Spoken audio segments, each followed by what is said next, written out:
Well, welcome to the Botanical Medicine Study course and the Herb of the Week. My name is Stephanie Georgiev, and I'm your host and instructor for the course, which will begin in early 2023. If you would like a free introductory lesson for the course, send me an email and I will give you the link to download the video and get the handouts. As this video was taped and posted in the wonderfully delicious and decadent month of December, I have decided to look at some herbs during this month that are traditionally enjoyed during the holidays. While I celebrate Christmas, this year has a fun coincidence in that Hanukkah and Western Christmas are overlapping, with Hanukkah beginning on the 18th of December and completing on the 26th. I remember one holiday season when Ramadan, Christmas, and Hanukkah were all during the same time, and I had a latke party to celebrate the holidays, all of them at once. The day this video goes live is near the last day of the Feast of Guadalupe of Mexico, a 4-day absolute blowout of a festival in Mexico and among the Mexican diaspora, celebrating the miracle of the Virgin Mary appearing to a Nahuatl native in 1531. Nowadays, a common festival food from this time in Mexico is the amazing Mexican hot chocolate. And for those of you who have never indulged, it is a delightful mixture of chocolate, cinnamon, and sometimes chili peppers. I find food a wonderful way to connect with different cultures and communities. So for this week's Herb of the Week, we are going to consider cacao.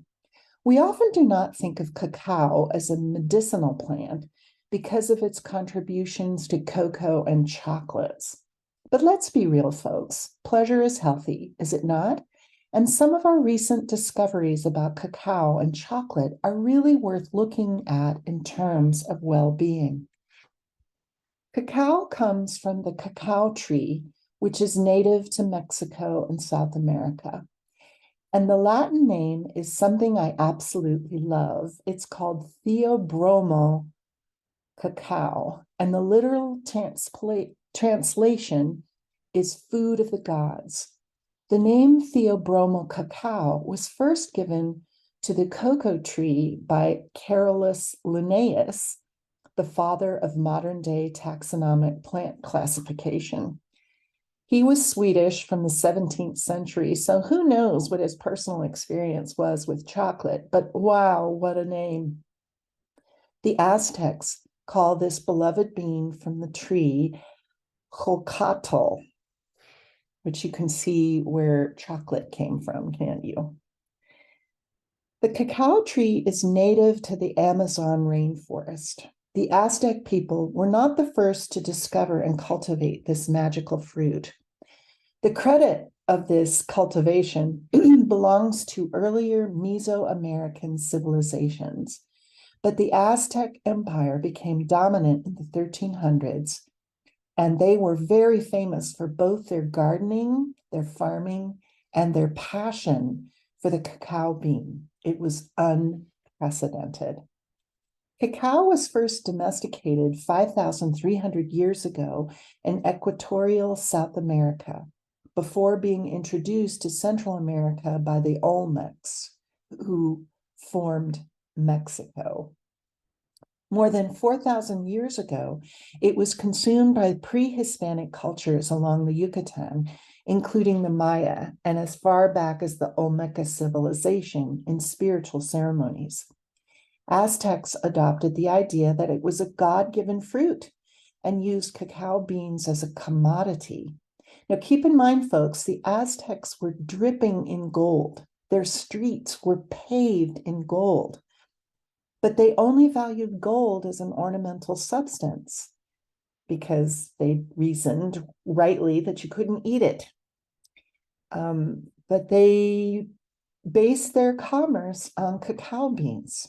They followed the tradition of their predecessors of preparing chocolate as a drink.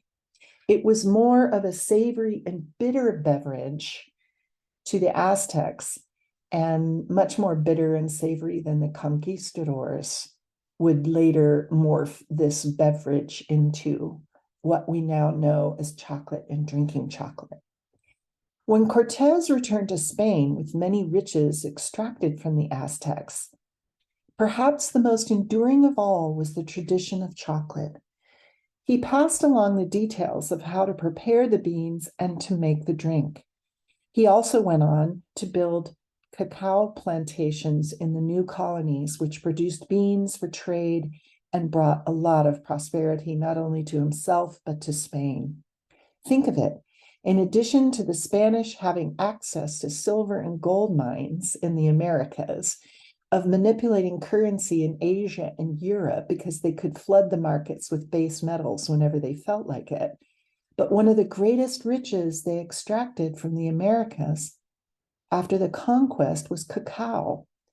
The Spanish did not settle for the bitter drink enjoyed by the Aztecs. They enhanced the recipe to their liking with more vanilla, sugar, and fewer spices than the Aztecs employed.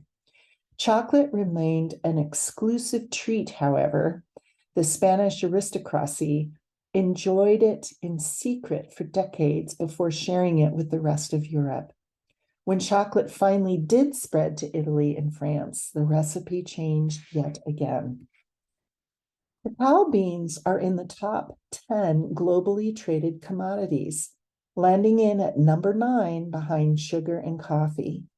The other commodities are things like cotton, precious metals, and petroleum products. The history and politics behind cacao is quite dramatic, and if you would like to learn more, I highly recommend the book A Dark History of Chocolate by Emma Kay. In spite of all these interesting facts, what most people like about the cacao tree is the delicious byproduct of chocolate. To make chocolate is quite an involved process.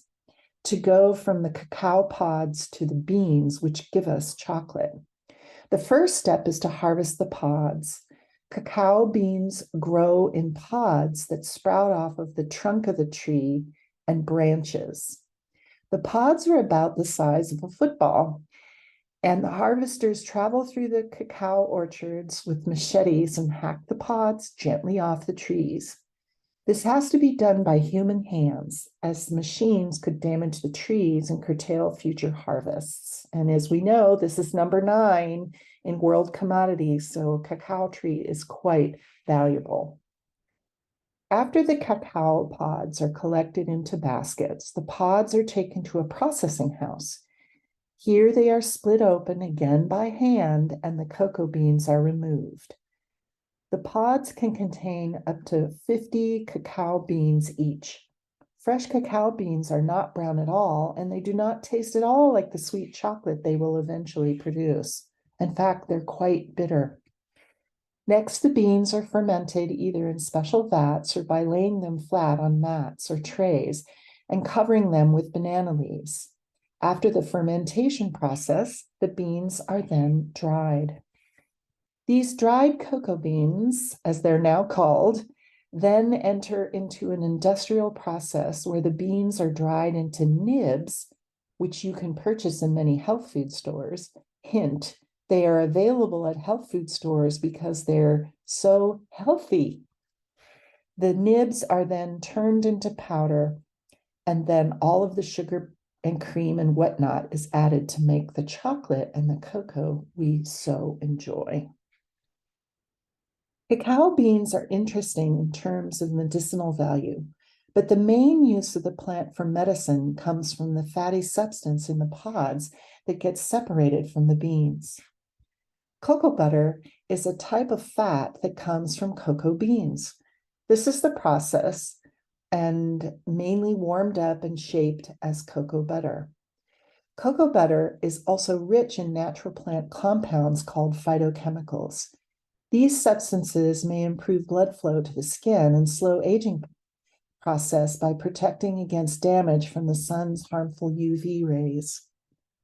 One common use of cocoa butter is to smooth scars, smooth wrinkles, and other marks on the skin. Cocoa butter is a decadent source of vitamin E, which benefits your body in many ways. Vitamin E supports vision, reproduction, and the health of your brain, skin, and blood. What is interesting is if one applies any sort of substance that is rich in vitamins to the skin directly, then they are absorbed into the bloodstream directly and don't have to go through the digestive system. Cocoa butter contains a high amount of fatty acids, hence the fatty nature of it, which makes it well suited as a primary ingredient in skin cream. Cocoa butter lotion can replenish the skin's moisture and create a barrier to protect your skin from moisture loss, which is really important in the winter. Compared to other oils and creams, cocoa butter tends to be absorbed quite well without leaving the skin greasy. However, cocoa butter definitely helps the skin maintain its elasticity and tone. And you'll also smell absolutely wonderful when you use this, especially the unrefined type. The beans, the cacao beans, have been used as medicine since at least the 1500s in the West, and probably much earlier as part of the Olmec, Maya, and Aztec treatments for a range of ailments. According to a delightful article in Smithsonian Magazine written by Helen Thompson, most of what we know about pre-colonial medicine use of the cacao comes from European sources. According to the Florentine Codex, a very popular book in the Renaissance, compiled by a priest named Bernardo de Sahagún in 1590, the Aztecs brewed a drink from cacao and the silk cotton tree bark called Castilla elastica to treat infections. Children suffering from diarrhea received a drink made from the grounds of 5 cacao beans mixed with unidentified plant roots. Another recipe incorporated cacao into a cough treatment. Written in 1552, Badenius' manuscript lists a host of ailments cacao-based remedies could treat, including angina, which is chest heart pain, fatigue, dysentery, gout, hemorrhoids, and even dental problems. The Aztecs used cacao to mask the unsavory flavors of other medicinal ingredients, including roots to treat fever and the quote unquote giant bones, which were probably vertebrate fossils. And these combinations were used to treat blood in the urine. A manuscript of Maya curative chants mentions that after chanting, patients consumed a cacao-based concoction to treat skin rashes, fevers, and seizures. As cacao spread to Europe, it is actually quite amusing to see how physicians prescribed it for various ailments. But who does not feel better after eating chocolate? In modern scientific studies, some researchers in Berkeley, California at UC Berkeley, of all places, and UC Davis looked at how cacao beans, why was it that they were so high in fat, why the fat never became rancid? These researchers concluded that it was large levels of antioxidants in the beans that prevented oxidation. Further studies revealed that dark chocolate, note, lots of cream and sugar, are not considered healthy for people suffering from heart disease. But dark chocolate is very high in antioxidants and bioflavonoids, which means they can help reduce cholesterol and enhance good fats in your blood.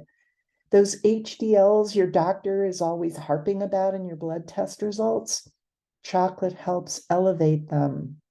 So you can add chocolate nibs you bought at the health food store to your kale smoothies with abandon and know that you're nourishing your body and helping your blood levels be better for your heart. And these are all the different chemicals that you can find in chocolate. According to researchers, a typical very dark chocolate bar, meaning 70 to 85% cocoa, in a 100-gram bar of dark chocolate, there's 11 grams of fiber, 66% of your recommended daily allowance for iron, 57% of the RDA for magnesium, 196% of your daily need for copper, and 85% of the RDA for manganese. So it's quite healthy. Did you know that's what you were eating when you're biting into that dark hot chocolate bar? The bioflavonoids in dark chocolate can stimulate the endothelium, which is the skin lining of the arteries, to produce something called nitric oxide. Nitric oxide is the new IT supplement for heart and brain health. And if you buy nitric oxide as a supplement, it's really expensive.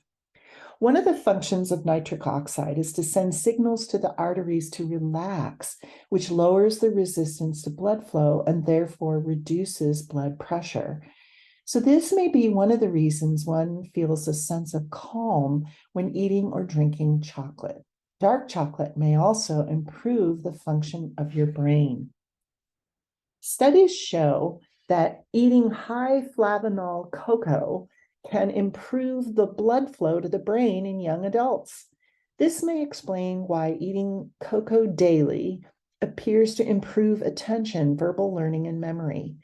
Additionally, dark cocoa and dark chocolate contain stimulant substances like caffeine and theobromine, which may be a key reason why it can improve brain function in the short term. For me, I don't tolerate caffeine well, which is why I don't drink coffee or black or green tea. I also sadly must consume chocolate early in the day if I want to sleep the same night. So know that there's lots of caffeine and brain stimulants. So if you have little ones, you might want to go easy on the cocoa. But the one thing I found most interesting is that cacao and cocoa, therefore chocolate, has substances in it called cannabinoids. And the brain has specific receptors for cannabinoids, which means that these substances hit the brain and activate pleasure and relaxation response. So for you atheists out there, there's a reason this herb is called theobroma, food of the gods. Just know that God created our brains to receive chocolate for our pleasure. What more proof do you need there's a benevolent God during this lead up to Christmas? I hope you delve into chocolate and cacao this holiday season. For Hanukkah, there is Hanukkah Gelt, delicious chocolate coins reminiscent of the extra money given to Jews during the winter holiday of Hanukkah, celebrating the Festival of Lights. As I go into stores, I am really struck by the amount of chocolate available in every shape and form. Obviously, one can overindulge, but a little bit of dark chocolate on a daily basis is not just for the holidays. It can be a delightful part of your healthy eating. This is Stephanie Georgia sending warm greetings to everyone as you prepare for your holiday gatherings, whether they be for Hanukkah or Christmas or Yule or Kwanzaa or the solstice or New Year's. I hope this journey into the world of theobroma cacao shows you how delightful, gracious, and generous the plant world is to us humans. Until next